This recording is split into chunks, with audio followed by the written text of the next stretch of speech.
من الشيطان الرجيم. بسم الله الرحمن الرحيم.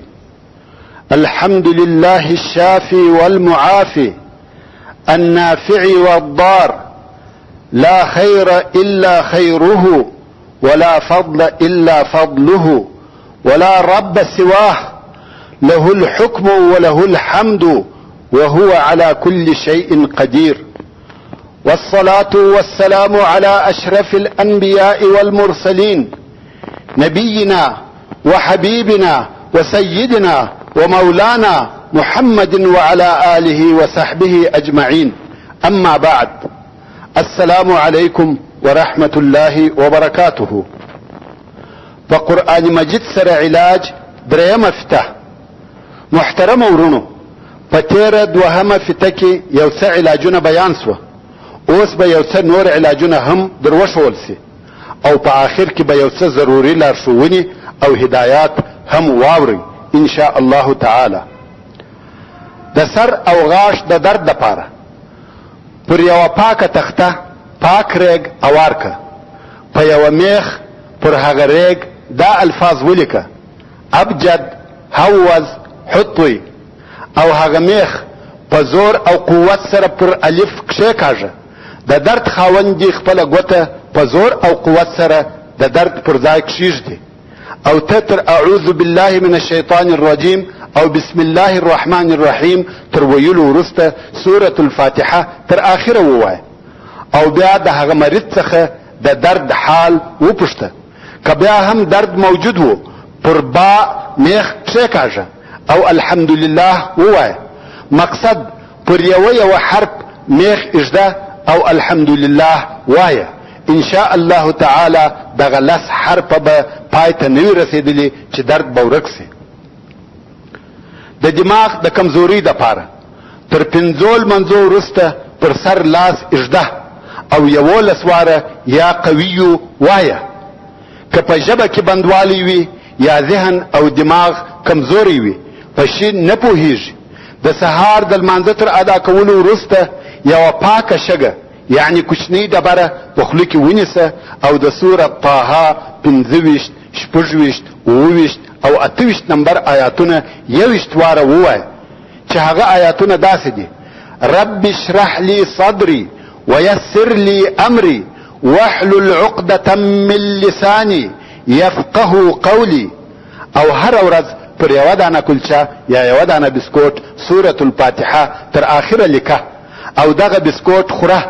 40 ورځې چې یې وخورې هم به د ذهن تیز سي، په هر شي به پوهېږې، او هم به د ژبه خلاصه سي. دغه آیاتونه هم د ژبې دپاره دي، هم د ذهن دپاره. د هر قسم درد دپاره د بدن په هر ځای کې چې درد وي، د سورت بني اسرائیل 105 نمبر آیات د بسم الله الرحمن الرحیم سره 3 واره ووایه او پرچویه که. او همدارنګه دغه آیات د زیتون پر غوړو یا پر نورو غوړو 3 واره ووایه. هغه تیل یا غوړي د مریض په بدن پورې موږي ان شاء الله تعالی جوړ بسي. او هغه آیات شریف دا دی: وبالحق انزلناه وبالحق نزل وما ارسلناك الا مبشرا ونذيرا. د نس د درد دپاره د سورة الصافات 43 نمبر آیات پر اوبو یا بل شي 3 واره ووایه، بیا دغه اوبه په مریض وچشه ان شاء الله تعالی جوړ بسي، چې هغه آیات داسې دي: لا فيها غول ولا هم عنها ينزفون.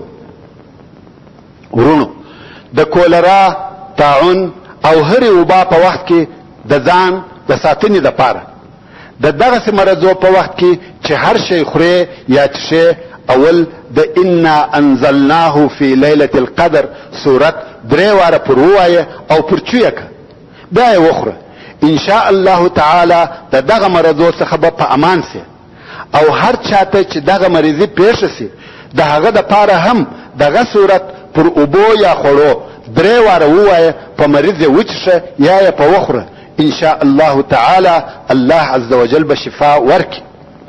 د نو وتلو دپاره د سورة فاطر 41 نمبر آیات د بسم الله الرحمن الرحیم سره پر کاغذ ولیکه او د نو پر ځای وتړه، ان شاء الله تعالی نو به خپل ځای ته راسي.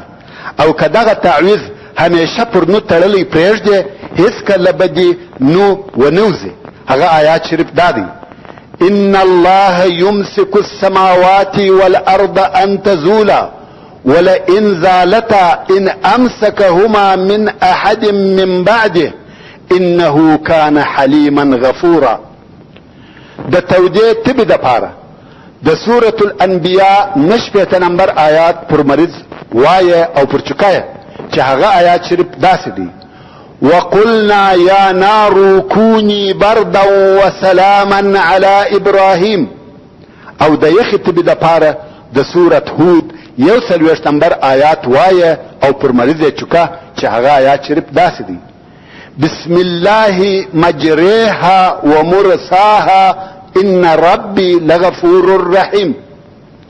د دانې زخم یا پاړسوب دپاره که د یو چا په بدن کې زخم یا دانه یا پاړسوب وو،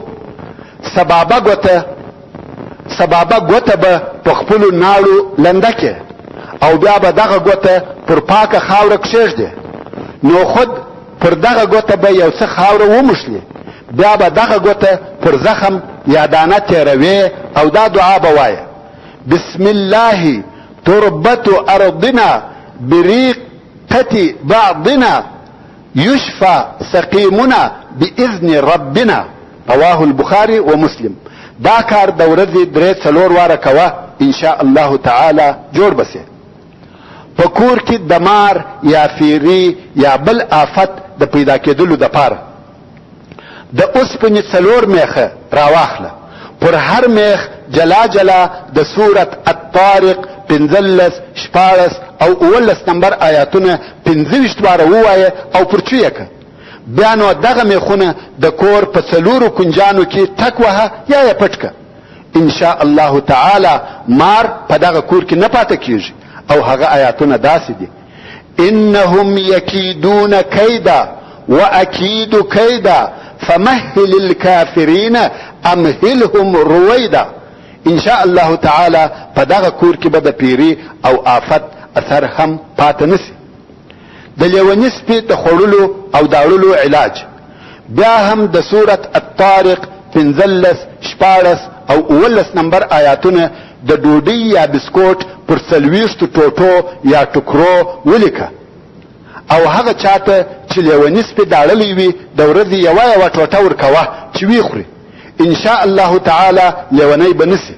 او هغه آیاتونه اگر چې د مخه وویل سوه بیا به تکرار کم. هغه داسې دي: انهم یکیدون کیدا واکید کیدا فمهل الكافرین امهلهم رویدا.